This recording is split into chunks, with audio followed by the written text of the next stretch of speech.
Hello everyone, I'm Dr. Anusha, your interventional radiologist.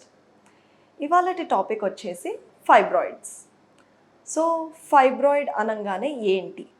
Fibroids are non cancerous, అంటే అవి cancer గడ్డలు కావు. ఇవి మోస్ట్లీ మనము 30 నుంచి 50 ఇయర్స్లో కామన్గా చూస్తుంటాం ఆడవాళ్ళల్లో. ఎక్కువ హార్మోనల్ ఇంబ్యాలెన్స్తో కానీ ఎనీథింగ్ లైఫ్ స్టైల్ చేంజెస్ కానీ ఓవరాల్గా usually it is seen in 30 to 50 years.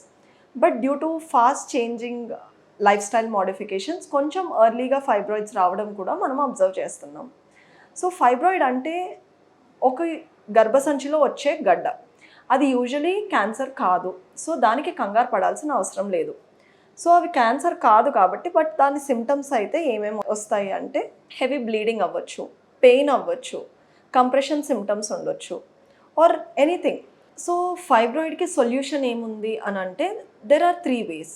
So conventional మెథడ్స్లో hysterectomy, myomectomy, whereas non surgical ఆప్షన్స్లో మనకి యుటరైన్ ఫైబ్రాయిడ్ ఎంబోలైజేషన్ అని చూస్తాం.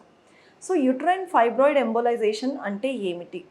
సో ఒక చిన్న పిన్ హోల్ ద్వారా మనము యుట్రస్ని యాక్సెస్ చేసుకొని అక్కడ ఆ గర్భసంచికి సప్లై చేసే రక్తనాళాల్లో ఏదైతే మనకు ఆ ఫైబ్రాయిడ్కి సప్లై చేస్తుందో దాన్ని మనం బ్లాక్ చేసుకుంటాం. అది ఎలాగ బ్లాక్ చేసుకుంటాం అంటే చిన్న పీవీఏ పార్టికల్స్ ఉంటాయి. సో దాన్ని ఫైబ్రాయిడ్ని మాత్రమే సప్లై చేసే ఆర్టరీని మనం బ్లాక్ చేసుకోవచ్చు.